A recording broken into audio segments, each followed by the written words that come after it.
57, 56, 55, 54, 53, 52, 51, 50, 49, 48, 47, 46, 45, 44, 43, 42, 41, 40, 39, 38, 37, 36, 35, 34, 33, 32, 31, 30, 29, 28, 27, 26, 25, 24, 23, 22, 21, 20, 19, 18, 17, 16, 15, 14, 13, 12, 11, 10, 9, 8, 7, 6, 5, 4, 3, 2, 1, 0.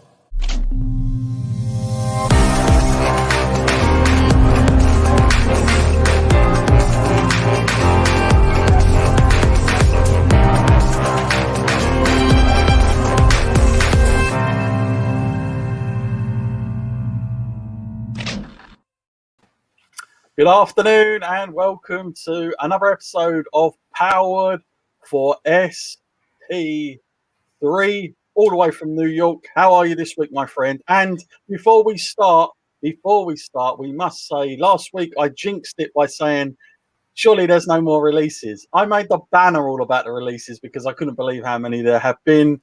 So now it's release all over the show, but you're back again. I triggered it again.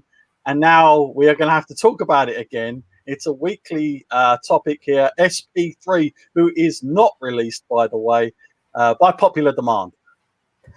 Ah, man. I gave you the great nickname last week, John Scott, of the man with the best beard in wrestling media. But now I'm going to be calling you John Scott, a.k.a. Budget Cuts, because you are to blame for all the releases just as much as the budget cuts. So John Budget Cuts Scott is here with me this week. It's a Wednesday. You know what that means. It means we're going to talk about professional wrestling and a crazy week that included a whole bunch of releases and changes to everybody's favorite WWE son, NXT. Yeah, really crazy. Again, like I say, when I woke up to the news, I was like, surely not again. And this many people and all the rest of it. I could not believe it. As always, thanks for everybody who's commented ahead of time. We will get to those in due time as well. I know everybody's got some big sayings about it. Our boy Rambo is in there earliest, I believe, as usual. But let's start the show at the top here, SP3, and let's go with WWE release. Yes, and of course changes planned for NXT, because it's kind of a two-part story. It's the fact that there are so many releases, but also they are looking to change, it seems, the direction into maybe what it once was. I'm not sure if that means it's going to be completely new, or it's going to go back to how it was, because surely, we're so down the line now. How could you even think to try and get back to that? I don't know. But SP3, where do you want to start? I think first we should name off the people that were released on Friday night. For anyone who's on the East Coast, in America like me, you were watching a Friday Night SmackDown, and in the middle of the show, Sean Ross Sapp starts dropping bombs, starts announcing that people have lost their jobs. The list of talent that were released from WWE NXT specifically were Bronson Reed, Bobby Fish, Mercedes Martinez, Leon Ruff, Tyler Rust, Ari Sterling, Jake Atlas, Kona Reeves, Zachariah Smith, Asher Hale, Giant Zanzier and Stephen Smith.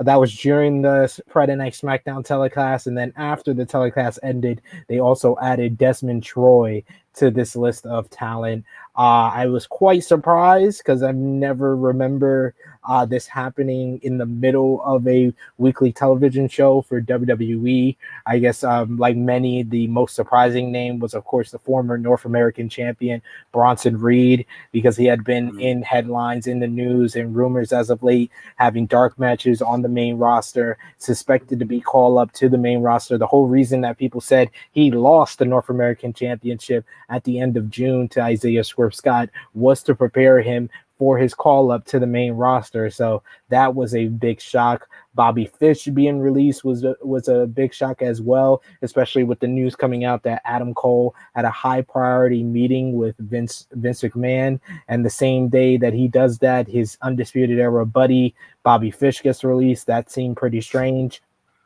And yeah, a lot of these talent kind of fit in with what we're hearing. The changes are going to be to NXT. PW Insider was the first to report that the reason behind this was that NXT is getting a total rebranding with new lighting, new format, and they want to focus on more younger and bigger talent. Dave Meltzer on the Wrestling Observer Radio over the weekend, he talked about this update on the rebranding of NXT. He first said that Triple H and HBK did not pick the NXT cuts. Vince McMahon, Bruce Pritchard, and John Laurinaitis did. NXT lost the war, and they're going to change back toward an older style of developmental. Big guys and young guys. Dave says that there was divisive opinions about wrestling among the higher ups in WWE, but this was the people that had Vince's ear this week. They're going to go to a pre-fighting AEW, let's out indie the indies NXT model, and Dave described it as the Curtis Axel era of NXT. Dave was giving exact wording from a WWE source that, and I quote, "No more midgets, no one starting in their 30s. They want people who can be box office attractions and main characters." Dave notes there will always be exceptions to the rule, like how WWE still wants to keep Adam Cole, who is in fact not tall at all and in his 30s. As far as Adam Cole, Dave assumes part of the meeting they had with him Friday of SmackDown was to offer him a spot on the main roster.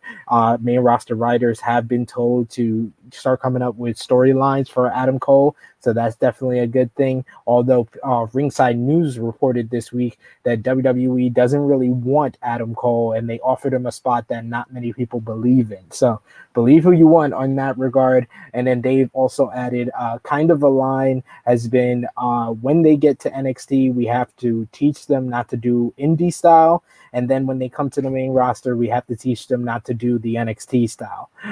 Dave also thinks we haven't seen the last of cuts. He says, "I doubt this is it." Everyone is kind of talking like it's not going to be it. And Andrew Zarian of the Matman podcast also confirmed this news, saying that more releases are coming. So I do have my phone on, ladies and gentlemen, in case those releases happen like the last time during this telecast. But as far as my opinion, I thought that this was a damning indictment on NXT. First with their releases, because this was a lot of talent that Triple H probably had plans for. Of course, he had plans for Bronson Reed to be the North American champion, and then Vince McMahon's like telling him, "Oh no, I have plans to bring him up to the main roster," and he loses the North American championship, and then the guy is released. It just doesn't add up.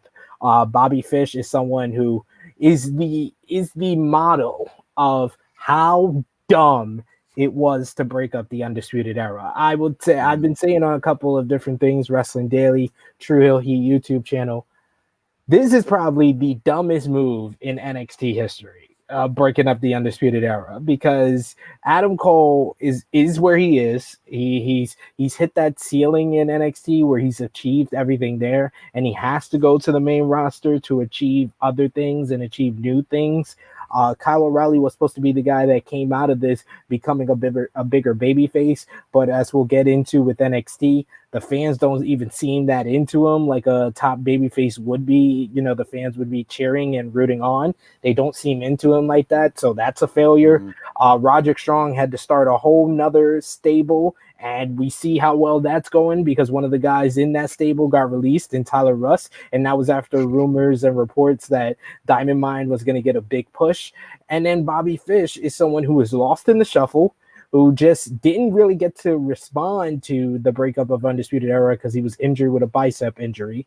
Then he comes back. He's kind of lost in the shuffle. We think he's gonna feud with Oni Lorcan and Pete Dunne. Then he doesn't. Then we think he's gonna feud with Diamond Mine. He loses one match and now he's released. And it's just like, man, did you think this Undisputed Era breakup through? Like, you didn't give it any build up. It was more of a shock betrayal and breakup anyway. And then it's got very short term results from it that haven't panned out. Just what that was in February and we're now in August. Just like 6 months later, it looks like the dumbest move in NXT history. I have to say one of. It's not the dumbest move, because the dumbest move in NXT history was putting them up against AEW, because for a long time, WWE was able to cater to two different audiences. They can cater to more casual wrestling fans and like mainstream wrestling fans with their Raw and SmackDown, and then they cater to the hardcore wrestling fans with NXT. It was more simpler stories. It was guys who came up through the indies, were given their moment underneath the WWE banner to get big wins. And no one ever got stale because they had a process of you follow this guy's journey, they come into NXT, they make it to their big title win, they lose the title, and then they're up to the main roster, and then someone else comes in to fill those spots for them. And this was at a time, 2014 to 2018, the peak of NXT was at a time where TNA was struggling. Their fan equity was lower than it's ever been. ROH was great, but it didn't have the type of profits and income to re-sign or sign top talent on the independent scene. So the only way for these guys like a Adam Cole, like a Kyle O'Reilly, like a Kevin Owens to achieve something new was to take the big payday from WWE and come into NXT. And there was good results from like 2014 to 2016 as far as people coming through NXT and then going up to the main roster. You saw the success of a Kevin Owens. You saw the success of a Finn Balor. And then it seems like somewhere between like 2017, 2019, they started having like this disconnect of guys who were very much over, who had star power in NXT, weren't able to really translate to the main roster because Vince didn't really see it in them. And then when they put them up against AEW, and they are out indie in the indies as well, but they're doing it on a larger scale than NXT is doing it, they're always going to look inferior. Not only are they inferior to the Raw and SmackDown, now they're inferior to this whole new brand, and it split the audience for a long time, but more fans were trickling over to AEW because they were doing what NXT was doing before better. And NXT got very main roster with the way they hot-shotted angles, the way they hot-shotted top matchups. The first NXT against AEW, the first match we saw was a Matt Riddle versus Adam Cole. Back in the heights of NXT, that's a match that can main event TakeOver. Two of the greatest NXT champions of all time, Adam Cole and Finn Balor. They versed each other 3 times in the time that Finn Balor was with NXT. And all 3 times was on national TV. They never once versed at a TakeOver when you think that would be a money TakeOver match. They lost sight of who they were, and now they're going to totally lose sight of that. The NXT we grew to love between 2014 and 2018 is completely dead. More or less, it was dead when they got put against AEW, but Vince is just putting the nail in the coffin. And I think that there's a good and bad side to this. This is bad because I really, I know there's a bunch of fans that always hold on to their memories of the heights of NXT. And every time there was a good to great takeover, they'd be like, this is the turning point. This is when NXT is gonna get back. They're gonna get back to what they were. They're gonna be great again. And then they would watch the weekly product and they would be like, no, it's not. It's still this saturated version of NXT. And now they have to really let that optimism go right now. And then it's a good thing because now we are getting a firm stance on where NXT is at. It's not the third brand that Triple H promoted it to be for so long. It's going to go back to a developmental where they develop stars who are going to go to the main roster and hopefully translate their success from NXT to the main roster and get that same type of success on a Raw and SmackDown. There's certain people that have achieved more than what they did during their time in NXT, like an Elias, like a Baron Corbin, like a Braun Strowman. Like there is stars that have reached new heights by coming to the main roster, and now we're going to see more of a smooth translation into people who Vince see as stars, and now Triple H is going to have to see those same guys as stars to make the transition smooth.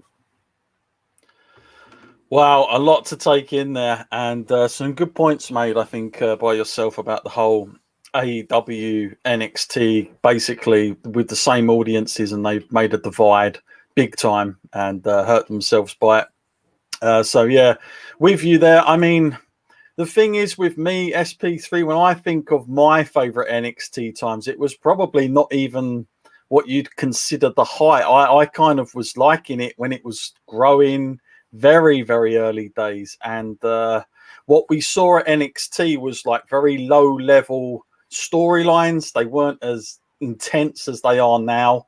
And when they finally did get to the main roster, I felt like that's when we was properly introduced to them. Whereas now, I think they've been so exposed down there and they have so much TV to do. You know, it's gone up to 2 hours as well, that by the time any of these guys get there, if you were rooting for them, it doesn't matter because it'll be chucked out the window and they'll probably be repackaged like so many guys are. Either they haven't got the group they were in or, the sidekick that they were with. All those things change. So I'm totally with you on that one, SP3. And, a couple of comments coming in here. Of course, boy Rambo. I saw he put this up on your one, I believe, the other day as well. I saw this. I knew he'd get it in there. I knew there'd be a bit of Tony Khan early. But yeah, so Tony's set to buy WWE NXT Figure Series 2 at his local toy shop. He can collect the lot in one go on this series. His dad should be sending him to his bedroom to do his Fulham homework first. There you go. There's good old Rambo. You know what, Rambo? I can't even see Tony Khan. He's not going to sign all those guys. Exactly. Like come on. The reason why Rambo, this comment didn't get highlighted when we did the True Hill Heat stream is because although I don't expect the best from you, I do expect better jokes, and this was corny, so I didn't highlight it.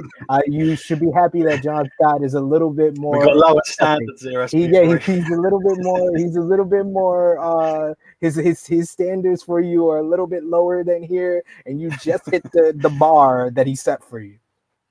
Another one here from Brett Thomas. This is quite a bit of a thrown at comment. So I think Braun's coming back. And I think that Bray will return to WWE. Reason they let Braun go is so he can get juiced up without getting tested on the WWE poll. Bray was struggling to lose weight. So okay. What a claim! What a claim, right bloody there! Hell. Jeez. Yeah, I mean, where are you getting this information from, Brett? I want to know your source. Let us have an in where these people are coming from. But well, we'll wait and see on that one. And also, Brett says, how about this as a conspiracy? Also, it's my opinion that Vince McMahon owns AEW. Wow. That would be, I mean, like Rachel has followed up. She's put at Brett, wow, that would be something. If after all this time, it's been WWE laughing out loud. How would AEW fans feel? And I'd wonder. My question is, what match are you both looking forward to, and why? What? Where? I don't know what match. Yeah, like what? You mean any? Let us know where, Rachel. Yeah, if you mean any match. Too many at the moment. Crikey. There's too many going on. Let us know where that is one, Rachel. But yeah, I'm with you. I think that would be, what would that be, like the biggest work ever, SP3, if Vince McMahon was the guy that started AEW. If I mean, no, I'm not gonna take this seriously. I'm sorry. I tried for like 1.5 seconds to take that seriously, but I can't. Rambo's taking it somewhat seriously. If that happened and we found that Tony was just a character act all along, and Vince McMahon did this all like a grand reveal to say, it's me, AEW fans. Oh yeah, okay, it was me all along. Yeah, I'll take back. And he follows up everything I've ever said about modern day wrestling. Yeah, it would be the biggest work ever at our expense, I feel, as well. I just think that the Powered4 TV community is they like their conspiracies. They really do. I mean, they're a community. They're a community. Crikey. Mark Lloyd, enjoyed In Your House review you did, SP3. When can we catch the next Raw and Nitros? Watch that before next Monday, Mark. We have a new episode of True Rewind that drops every Monday. We've decided we are going to go live for our reviews of the pay-per-views. So the next pay-per-view we're going to review live with you guys is going to be WCW Slamboree 1996. Nice. Going backwards there, SP3, into some cool times. And El Secano, one thing I'm really gutted about Flair not under contract is the fact Cena is facing Roman for the championship.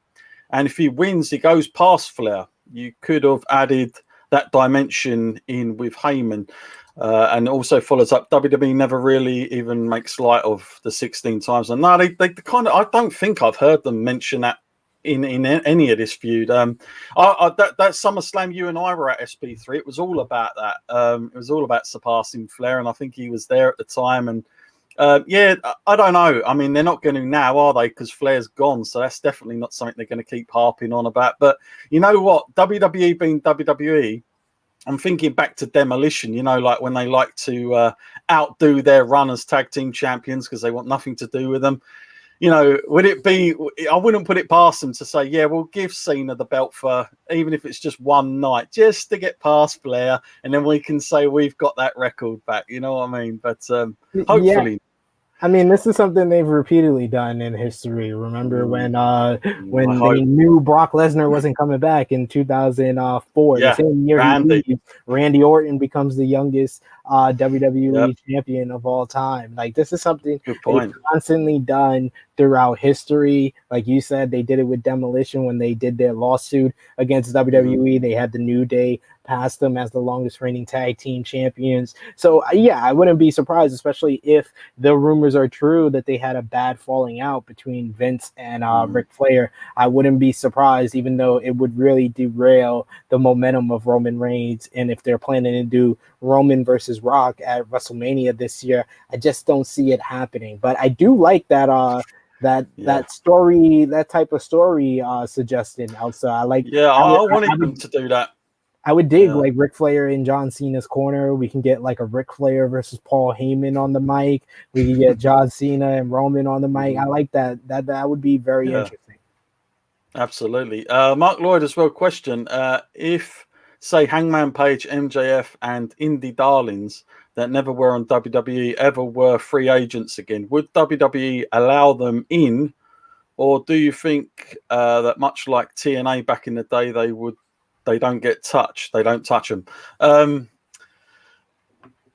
That's a tough question there, because we haven't seen that really, have we, SP3? We're probably not going to see that for maybe another year or so, or a couple years. I don't know when the first batch of contracts would come up, or if anybody would want to leave, quite frankly, at the moment, let's be honest. But if that did happen, do you think WWE would take that approach again, SP3, and go back to that?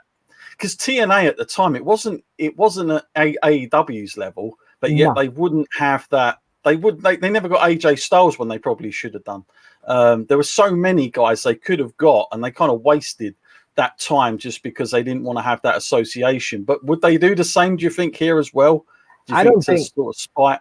I don't even think that WWE like didn't want to touch the free agents of like You think TNA. it I was on just their think that radar? yeah, it just wasn't in their radar. It wasn't something that they paid Mm, attention to. But they're definitely paying attention to AEW. Please believe when MJF's contract is up, if he does negotiate with AEW after his contract is up, that they pull a WWE and they wait till the last minute to mhm. do it like they're doing Yep. right now with Adam Cole and Pete Dunne, then yeah, MJF would get a big deal from WWE. It wouldn't be them not wanting to touch him because he's from AEW. They want to take as much Mhm. talent as they can, and that's what they did for so long in like 2019, all the way up to January of this year, is signing talent to keep them away from AEW. And that's why guys like Ari Sterling, aka Alex Zane, got signed up in January, and now he's released in August. So this is not the Yeah. best time for, I would say, free agents to look at WWE and be like,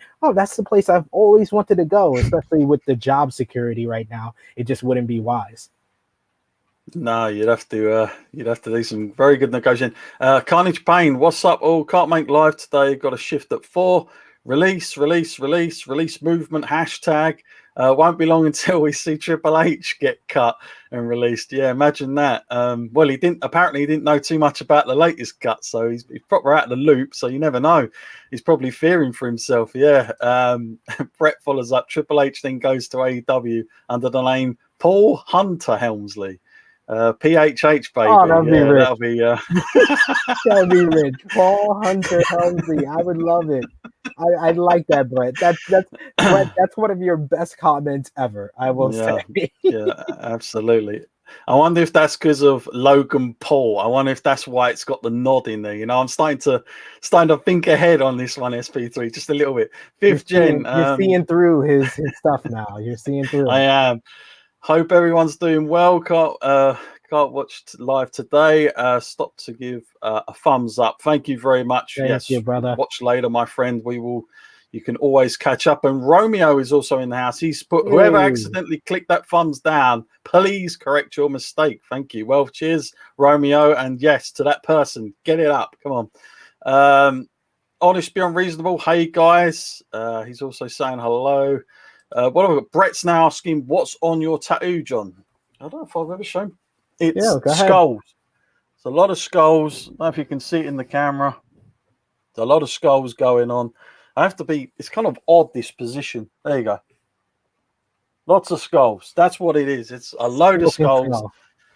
Exactly. I don't think anybody's asked me that yet, but well, there's Brett. He's spotting everything, isn't he? And we've also got how would you sort NXT? Blimey, well, that's what the whole debate's about, Brett. You know, it's. Do you know what I mean? Personally, I think they should just see it as. I mean, it's hard because they're not going to come off TV, are they? SP3. So I'm guessing that 2-hour slot's going to be there. So to say they want to go back, and Vince McMahon's words were probably beef. The way he goes on about the big guys and everything in the ring. Sweating man. It's not going to be as easy as that because, like I said before, it was only on the WWE network before. So people, the hardcore fans were watching that. It was like a different thing. Me personally, if I was there now, what would I do? I would have done what Triple H, I don't know when he said it. It might have been about 2014 time. But he said his vision at that time, which slightly changed over the next couple of years after that, but at that time it was, let's just keep NXT away from everything, and so the guys don't necessarily even have to go up to make a good living. It's just its own thing. And at the time on the WWE network, they could get away with a lot more adult themes because they weren't catering for the television, the PG. And it was kind of like, wow, this is a lovely alternative. And I think that's why I got into it for so long. I would be doing that if I was WWE. But at the moment, the network, Peacock, it's not high priority. The high priority is those TV stations. And quite frankly, they're not going to go backwards as much as that. So that would be what I would do. There's no quick fix, though. And quite frankly, to get rid of that many guys, SP3, I don't know. I don't like saying this, but it's almost like, and people are going to hate this, but I compare it a little bit to TNA. I mean, it's what TNA would have done back in the day. Just cut off all the storylines in one go just to start something else, just overnight. Like, it's very random to see WWE do this, but times are changing. What would you do, SB3? I've said this in the past, and I'll say it again here. WWE, a long time ago, way before NXT had problems, when NXT was during their height, has become what they hated. They've become WCW. WCW for the longest time, WWF. If you watch WWF during the height of the Attitude Era in 1997, 1998, they used to always point at WCW like, oh, you guys got your old guys like Hulk Hogan, Roddy Piper, Macho Man Randy Savage up top. You're relying on those old guys, while the guys like, you know, Chris Jericho, Eddie Guerrero, Chris Benoit are not given the opportunity to, you know, become stars themselves. Now, flashback forward, some of the guys that used to say that, Triple H, Shawn Michaels, what did they do in 2018? They came back in Saudi Arabia and had DX versus the Brothers of Destruction. When you had Yeah. Kane's freaking wig falling off. They wanted to get that quick payday. Shawn Michaels just spits on that great retirement he had after WrestleMania 26, and That they don't mention ever again. no, they will never mention it again. It's like it never existed. You had Goldberg versus Undertaker in Saudi Arabia. Look at SummerSlam now. Everybody was like, oh, you know, the Andrew Zarians of the world was like, oh, WWE's planning for some big things when fans return. They're gonna switch it up. They have big plans in the sort. What's been their big plans? John Cena's been back. Bill Goldberg's been back. They're talking to Brock Lesnar to come back. They're talking to The Rock to come back. This is what WWE has done for years. 4 years since 2011. They've been. I'm surprised Triple H hasn't strapped up and been shoved back in the ring. They've been bringing back these old talents, and they do short-term boosts. They get the ratings up for a couple of weeks while they're here, and then when they're gone, the ratings go right back down to normal. Monday Night Raw was right back down below what they were doing in the Thunderdome this week. Like, this is what happens each and every time. They always say WWE has big plans in the sort, and always the big plans is relying on a quick injection of nostalgia. And every single time it's a short-term boost and for long-term difficulties, because you never elevate the guys where they need to be. Look at 2020. Who was like the top star in WWE besides Roman Reigns? It was Drew McIntyre. Would you say that Drew McIntyre is in the top 5 wrestlers of the year for 2021? Hell no. This guy's in a firmly mid-card feud with Jinder Mahal. And why? Because he's shortly gone down the totem pole of importance. Even a Bobby Lashley, who is the WWE champion, you know, he was at the height of his career at the beginning of the year going into WrestleMania. And now slowly but surely, they've kind of gotten him down where the WWE title, I don't even see it the same way that I see the Universal Championship. It's just not the same anymore. And this is what happens every single time when they make priority of these stars, these legends. And they got to the point where in 5, 6, 10 years, are guys like Roman Reigns, Seth Rollins, who else is a top star that's still with the company at this point? Drew McIntyre, are they going to come back and get the same pop that John Cena got at Money in the Bank? I don't think so. Maybe Roman, maybe Seth. But I don't think they're going to get the pops like an Edge gets, like a Bill Goldberg gets when he comes out. Like, they're not going to get that. And that's because of what WWE has done. WWE has done for such a long time is prioritize for those 3 letters, the WWE, over any individual star. And the only guy they have done stuff to push forward as a major star, Roman Reigns, he's going to be gone pretty soon because he's so good in this role. All he needs is the right role in Hollywood, and he'll be joining The Rock and John Cena as the next Hollywood star from the WWE. This is what they've always done. As far as NXT, how would I sort it? I would sort it by going back in time, making it like the 1980s. If Vince wants these big, larger than life box office stars, you make that your NXT championship division. For too long, NXT championship has kind of been a workhorse title. You had your Johnny Garganos, you had your Tommaso Ciampas, you had your Kevin Owens, your Sami Zayn, you had your Adam Cole, you had your Finn Balor's. But now, you know, Keith Lee was kind of somewhere in the middle where he's a big guy, but he can still work hard. But a Karrion Kross is more of a big guy who has a good look, who has this great character. He's not going to have barn burners and bangers with just about anybody. He's more about the character. Make him the transition point, like, and put guys like Odyssey Jones, a Duke Hudson in the NXT Championship division, and then make your North American titles and your Cruiserweight Championships more of the workhorse titles, where you focus on the guys like a Kushida, like a Cameron Grimes.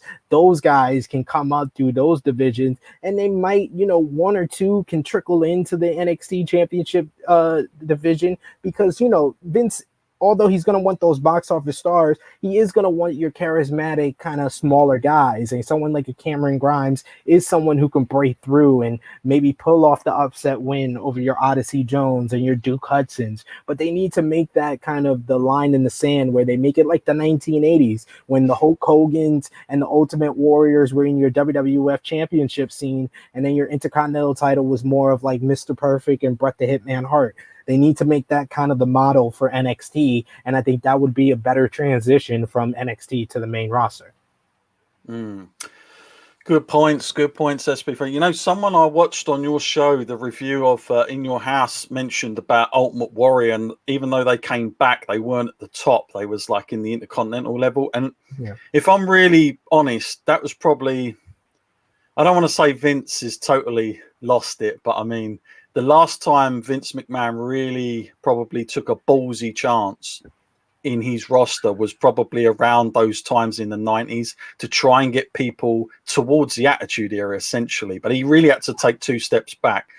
They'd never do that now. But that's the last time I saw him being really ballsy. But you're right. I mean, Road Dogg or Billy Gunn, like you say about guys coming back, they get bigger pops than most of the main event talent of today, and they were mid-card guys in the Attitude Era. I mean, that's what I'm saying. So there's a big difference to how popular wrestling was then, and like you say, who's watching it enough to even know half these guys in the next 10 years? You're absolutely right, SP3. It's quite gloom, really, when you think ahead that far, because it's not going to be the same. It's just not as popular. In the big scheme of things, it really isn't. So you're spot on there, SP3. Also, a new person here, I believe. How you doing? What's good, fam? Yeah, all good our end. I hope you're well as well. And Romeo is back. Cena shouldn't win another world title until Orton wins 3 more. Blimey.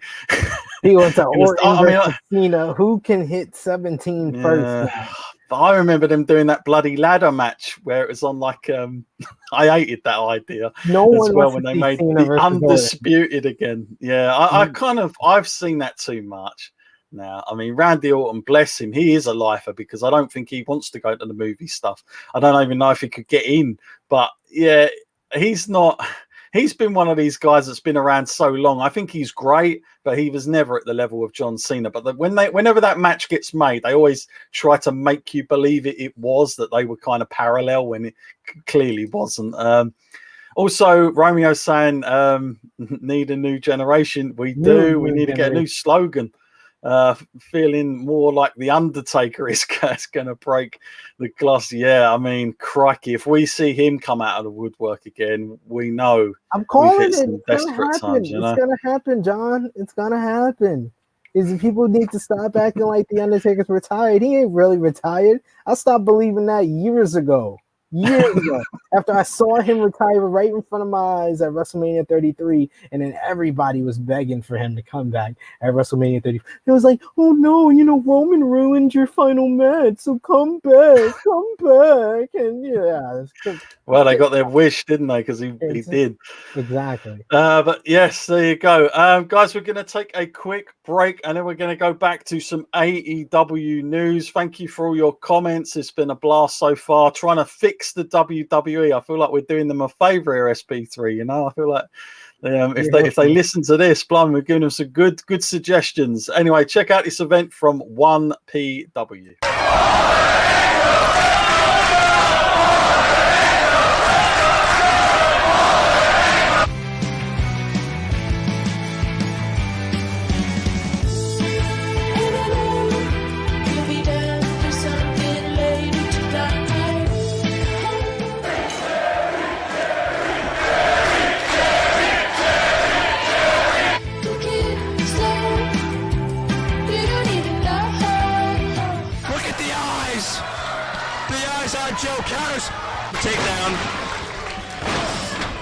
elbows, both men miss.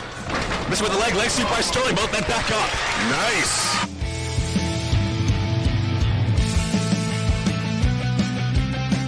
Reyes. Oh, first defense of the PW title. Right here by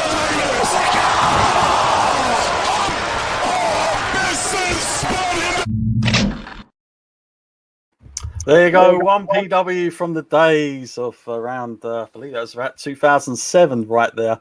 But all of 1PW you can find now in the archive exclusively on Powered4SP3.tv. And there is only one code you need to know. I say it every week, and it's still here, of course. It's use the code SP3 for 50% off. That plus another 29 wrestling promotions, over 400 hours of wrestling content to go and check out. So please go ahead, go over there right now. Brett saying, love Daniels and AJ as a tag team. Blimey, many moons ago, but yeah, they were pretty cool. I enjoyed that as well. They were pretty good to watch. Very exciting back then. It seems like a long time ago, and I'm probably, it makes me feel old when I go back and see some of that stuff now. It really does in the popularity sense. But more news here, SP3. Not some good stuff either for AEW. Max Caster pulled from AEW Dark and forced to enter sensitivity training following rap from last week. This, of course, came out last week. There was a lot of commotion about it. Apparently, Tony Khan did not know anything about what was going to happen. And this has led to what we see now. But obviously, no massive surprises in probably the outcome that we're not going to see him on TV. But what more can you tell us, SP3? So this happened on the 100th episode of AEW Dark. Max Caster of the Acclaim, he cut a rap making light of Simone Biles, the Olympic gymnast's mental health and nervous breakdown that she had. He also made light of the Duke lacrosse team. It was a rape case that happened about 15 years ago that he made reference to. He also made reference to basically Julia Hart, the 19-year-old star, the manager of the Varsity Blondes and AEW wrestler. Her it rhymes with Carolina. That's all I will say, and it starts with a P. Her private areas, basically. So yeah, it was a lot of references. It wasn't the best thought out rap that he's done. It caused a lot of controversy, not so much with the people that attended the event in North Carolina, because there wasn't a lot of reports coming out of the show. It was more of when it aired on AEW Dark.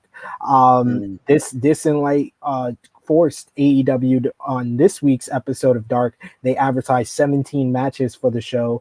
Then they deleted the post and they said that there were 16 matches, with the Acclaimed match being scrapped from the show entirely. It then came out from Fightful Select that AEW was putting Max Caster on thin ice and wanted to, take some heat off of him and keep him off AEW television. There was also talks of him entering sensitivity training. It was then Ringside News that came out with a report that Max Caster had been suspended for 2 months due to his comments made on AEW Dark 100. Voices of Wrestling then later reported that there was no truth to the rumor that Max Caster had been suspended for 2 months.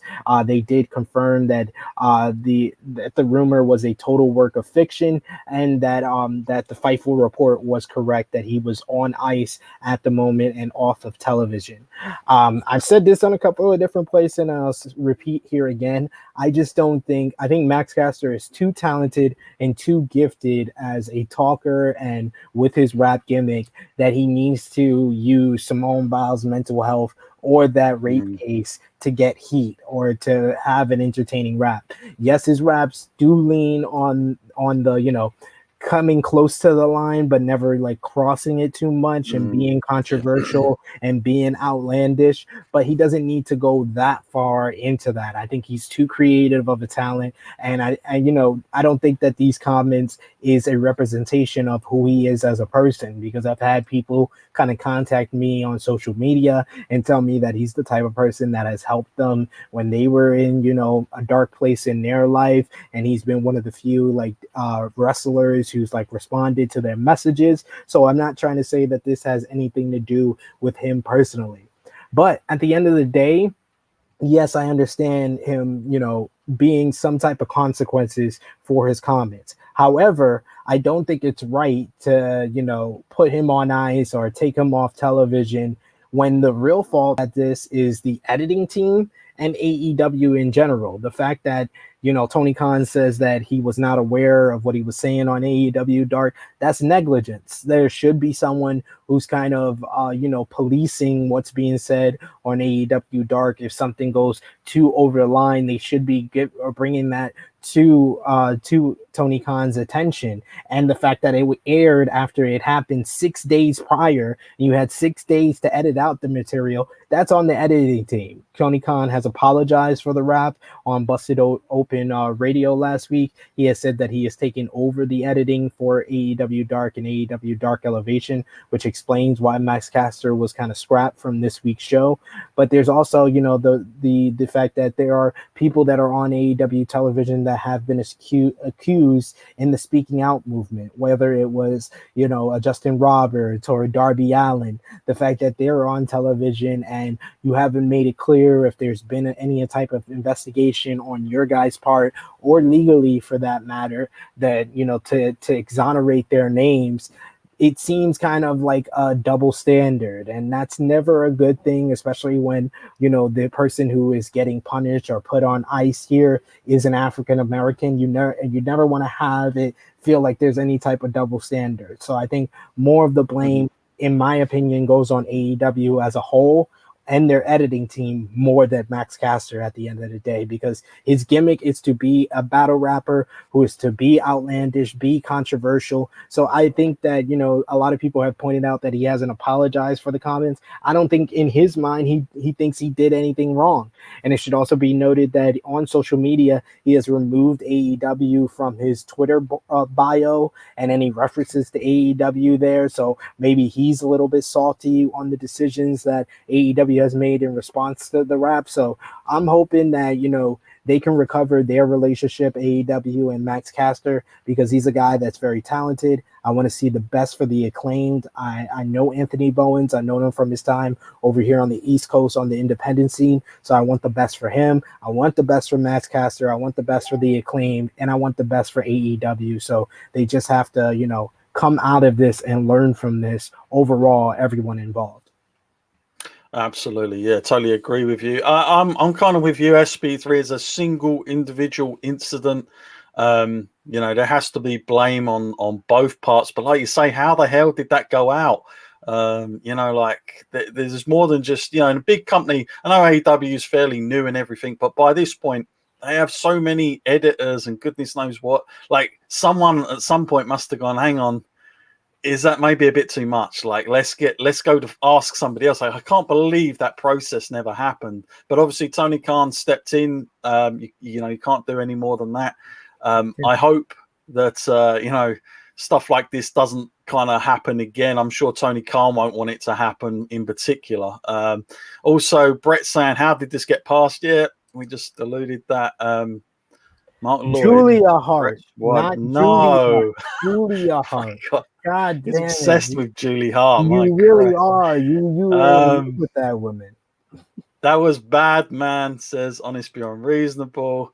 Why does MJF get away with being so heel 24/7 with fans? Because he never crosses that line. He never brings up a rape case or someone's mental health. There's certain things you just don't go near, and there's a couple of things already he's gone into. But MJF, look, the thing with MJF, and I love him because he does stay in character, and he's so good that he doesn't even make exceptions for anybody there. So he's almost like fair across everyone because he will not single you out. It doesn't matter how you come to him, he's going to give you the same stuff. But a lot of the times it's kind of enjoyable to get punished by MJF. I mean, that's part of the fun. If you ever watched him on Wrestling Daily with Louis Dangor and Alex McCarthy, you'll know what I'm talking about. It's, that's going to happen. You don't get MJF on to think he's going to be nice and cute to you. No, you're going to get it. So, but he's very good, and you have to kind of appreciate his level of commitment because it takes a lot, and you've got to have some thick skin as well to be able to pull that off. Romeo saying cheap heel heat. Yeah, absolutely. And Rachel saying, will Tony fire him if he does it again? Well, I think if he done it again, I think he probably would be out the door, quite frankly. I don't think that would be even a debate. But let's move on. CM Punk in training for in-ring return. Tell us more about this then, SP3. I haven't read too much about this, but I take it there's some leaked reports or some news about him training, I'm assuming. Yes, this comes off from Fightful Select. They talked to people who were working on the Star's new series, Heels, that have worked with CM Punk. He's been training with Stephen Amell for that series. And a lot of people have been saying that in the training, CM Punk looks better than he did at the end of his WWE run in 2014. And he looks like he's been training in private to prepare himself for his in-ring return. I mean, these are all good things. This is for the people who are a little bit skeptical of CM Punk's return, being that he's been out of the ring for 7 years. I know a lot of people have thought, is he going to be the same? Is there going to be any type of ring rust? Well, this is more of a report to kind of quell those doubts and concerns that some fans have had, and to say that CM Punk has been taking the proper, protocol to get himself prepared, whether it's his body, whether it's taking the bumps in the ring. What this report is saying, that he is firmly in training and getting ready to get back in the ring, and this is something that I'm looking forward to. I don't think that anyone can deny that CM Punk was one of the best in-ring performers at the time that he was in WWE. He was considered the best in the world, not because he's an all-time great promo guy, which he is. It was also because he had a hell of a work rate. He's a guy that, put my eyes on a Ring of Honor for his classic hour-long draws with Samoa Joe. His trilogy in 2004 was the whole reason that I started watching Ring of Honor. He had great matches with Raven later on in his career. Before that, he went in there. He took bumps with, Ricky the Dragon Steamboat in his time in ROH as well. And he's had great matches with Danny O'Brien, John Cena, Seth Rollins. So this is a guy that has been in there with some of the best in-ring performers of the past 2 decades. So if this report is anything to go by, it seems that we are going to get, if maybe not at 100% of what he was in it at the height of his career in 2011, 2012, we're at least going to get maybe 70 to 75% of that CM Punk. And that's good enough for me. And that would be among the best in wrestling today. Yeah, absolutely. Yeah, we don't want to see CM Punk at, crazy diving off and all that kind of stuff. I think his name alone, and I think he can work so snug without needing all that anyway. Like most great wrestlers always kind of modify themselves as they get older anyway. But obviously for CM Punk, this is going to be quite a quick transition because he's not been in it for so long. So it's kind of like some people would expect to see what they were used to seeing. But I think over time, I mean, it's a new company as well. So there's like lots of different ways they can get around this. I'm pretty sure AEW is more tailored for CM Punk in a older state than it would have been in WWE, quite frankly, in terms of how he can work. So I personally am looking forward to seeing, hopefully it happens, obviously, first and foremost. But yes, I'm looking forward to seeing it. I hope, like we said a couple of weeks ago, SP3, that him and Brian, they don't kind of come in at the very same time. I want kind of months apart here because I don't want one to be diluted than the other, because they're both marquee signings, but they kind of need to be given, their own time each for it. So, and of course, with all these potential rumors going on at the moment, Rachel Cornell also saying, "Will AEW sign AJ?" I'm assuming you mean AJ Lee. and not AJ Styles here. But AJ Lee, I mean, is she even interested in wrestling these days, SP3? Because I've not seen her in any kind of wrestling media for a long time. She doesn't seem to be that, and she hasn't expressed it. She, like, unlike CM Punk, who has done a lot of interviews in regards to professional wrestling over the last couple of years, in prelude to the rumor starting for his in-ring debut. I haven't heard the same with AJ Lee. I mean, I did an article for Sportskeeda Wrestling about 5 female stars who can bolster AEW's women's division, and because of the CM Punk signing, AJ Lee was my number one, because she would be someone that would bring back, she would have a similar effect, not at the level of CM Punk, but in a lesser extent, she would put more attention on that women's division if she came in. So if she is interested in coming back to professional wrestling, I think it would be dumb on AEW's part if they didn't try to offer her some type of deal, especially with her husband coming in. Absolutely. Minus that bloody music that she used to come out to, used to drive me Light mad. it up, light up the sky, light it up. Why would you do that to me? Oh my goodness. Yeah. Light up the sky. It was what a track. SB3, I'm not going to get that out of my head now for the rest of the day, so thank you very much for that. Light up the sky, light it up. Rachel was saying, sorry, earlier I meant SummerSlam. Okay, so best matches, a match I'm looking forward to SummerSlam. It's got to be Roman and Cena, quite frankly. I can't really look past that. There are some other good matches on it, but I think my initial kind of thing was Roman and Cena. That's kind of what I wanted the most. What about you, SB3? I could definitely say Roman and Cena, but I will go with Edge and Seth Rollins. Their promo. God, I thought you was going to say Bobby and Goldberg. Nah.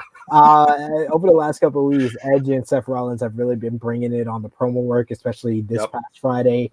Their exchange was really good, relying on their history together, with Seth threatening to break Edge's neck in 2014, Edge eliminating Seth in the 2020 and 2021 Royal Rumble. I thought that stuff was great, and something that WWE doesn't do a lot, and that's rely on history and allow their fans and respect their fans' intelligence to remember those things. It's not something that happens all the time. So I know Edge and Seth Rollins were more responsible for that than the creative team, but I'm very much looking forward to their match at SummerSlam.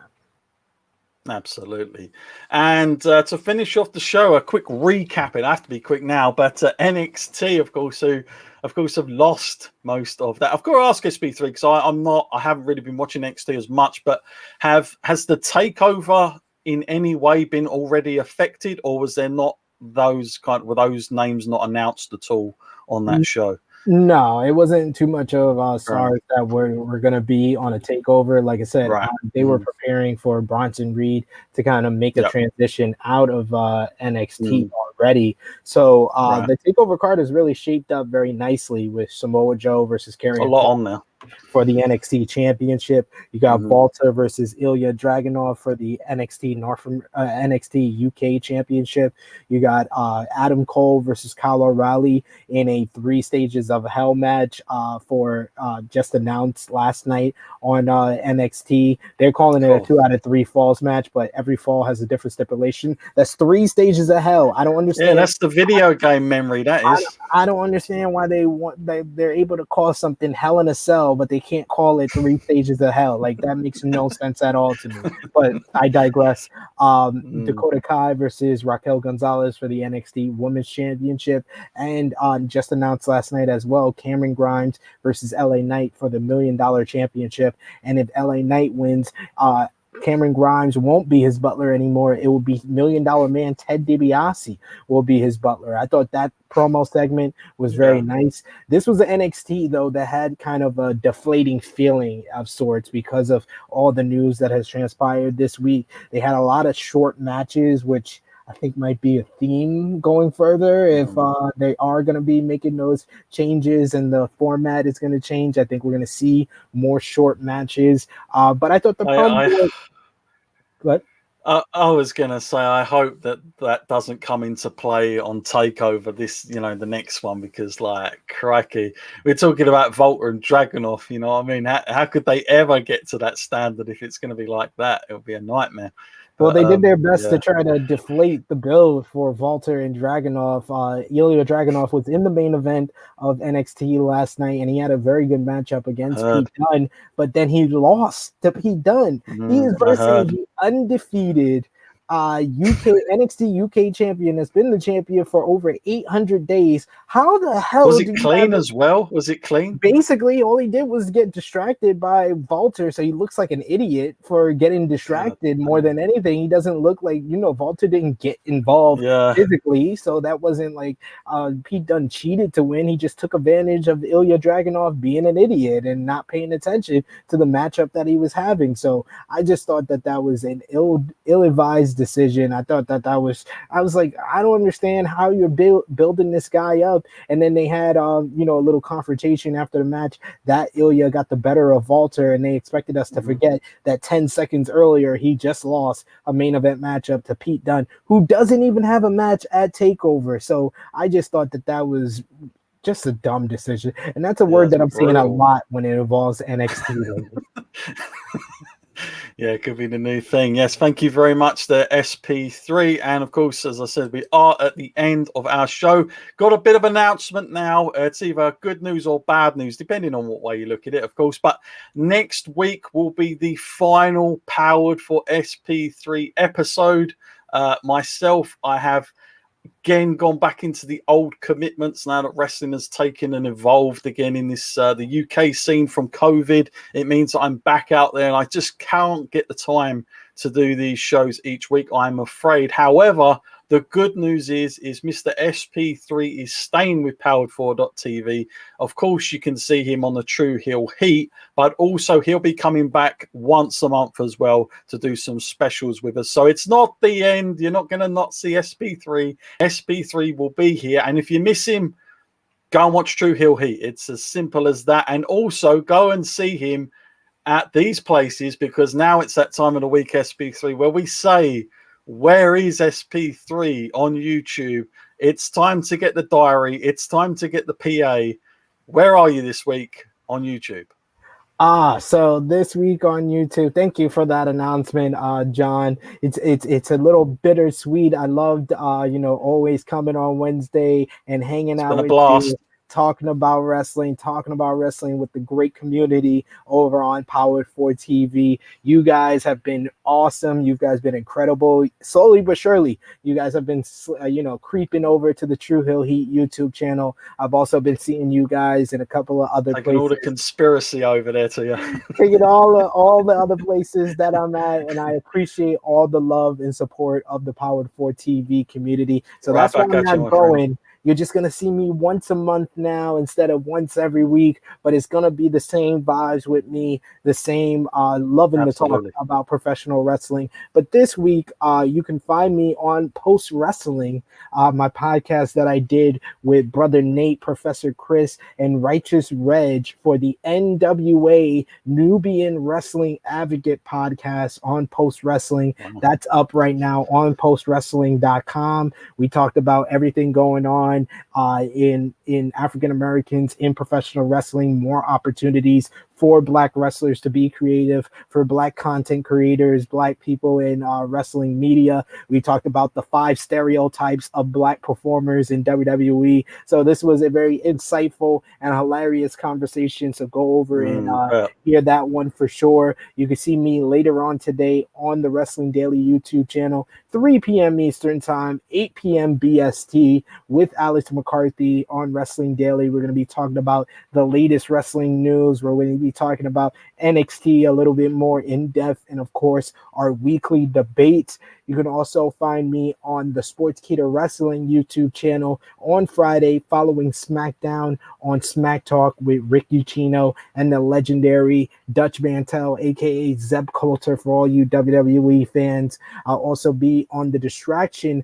Patreon this week on Thursday at 6 p.m. Eastern Time, 11 p.m. BST, with Joseph Holbert and a cast of characters. We're going to be doing the ultimate SummerSlam dream card. So, people from the past, people from the present, putting it all together as a dream card for SummerSlam. So that's going to be a lot of fun.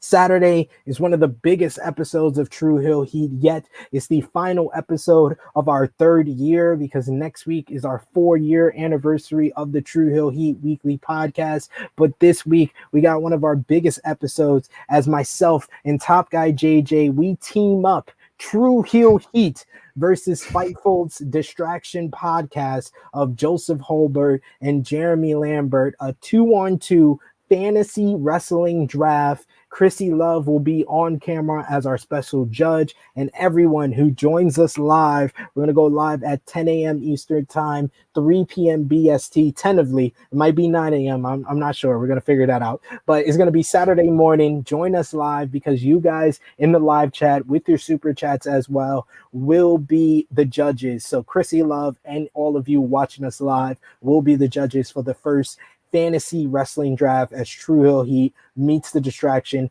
And I'm on Wrestling Daily YouTube channel twice a week now, as you can find me over there on Mondays at 8 p.m. BST, 3 p.m. Eastern Time with Set E Yankee for our Monday special Mocha Mondays, the Heelish Hour, as me and Sat will talk about all the wrestling coming out of the weekend. Wow, lots of places there to find SP3. So, couple of comments coming in. Everybody slightly getting a little bit carried away with this, I feel. But let's start with Romeo's coming right at the end. Who is good lower tier level? Heel. Punk can beat All Out for a return match. QT, Marshall, Sean Spears. Well, I mean, I don't know. I like Darby Allin. Like, he should be versing a star of a certain level, either a rising star or a main event star. And I feel like Darby Allin is the perfect person for him to go up against.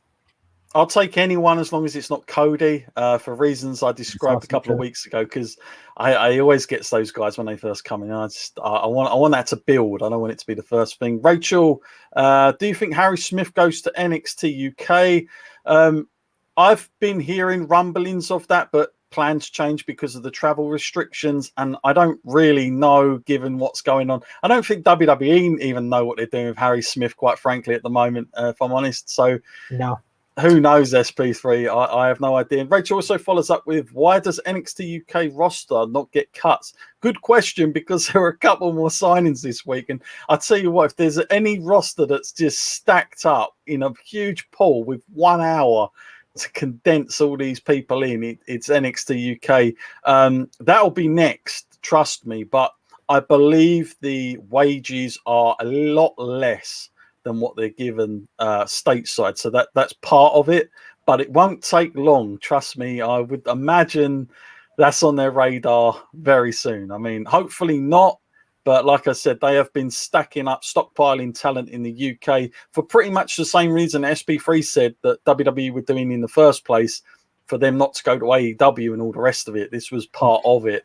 Rachel also saying, no, I'm sad now. No, don't be sad, Rachel. Like I said, you can see SP3. He's going to be back every month. Do not fear. Brett, you as well, SP3. No, he's not going anywhere. So don't worry, people. Also saying, I love this show. Thank you very much, Brett. Like I said, he'll be back. We'll be doing previews together and stuff like that. The big pay-per-views, I'm sure. So don't get too beat up about it. And honest, beyond reasonable. Powered for SP3 rules. Thank you very much. Rachel Carnell signing off. Thanks for the show, guys. Yes, you're welcome. And don't forget, this isn't goodbye at all. So do not worry, people. I knew this was going to kind of happen. But honestly, SP3 is around. And like I said, we got True Hill Heat on there. They do some fantastic stuff. We've seen them grow in, the last 6-8 months, SP3, since you've been with us. You've gone past the 1K. You're now heading for 2K. So lots of good stuff on the horizon there for both of us, of course. SP3, thank you as always for this week, and we'll be back next week for our final episode. We're going to be obviously rolling into SummerSlam. Now, do I say it, SP3, or do I not say it at all, that we won't be talking about it next week, or do I just never go near the word? Well, you are John Budget Cuts Scott, and I already alluded that Dave Meltzer and Andrew Zarian have said there's going to be more releases, so we might be soon, don't you think? I mean, I don't my know. goodness. I don't know. We might be talking about releases again, but we will preview SummerSlam as well as Takeover 36 next week. So hopefully WWE gives us some time to talk about that and not what Give us a decisions they week make. break. Yeah, just give us a break for a week, please. Nick Khan, come on, have a holiday. Maybe he's on annual leave this week. You know, he can't do stuff. Anyway, from me and SP3, it's been a blast. We'll see you next week, guys. Take care.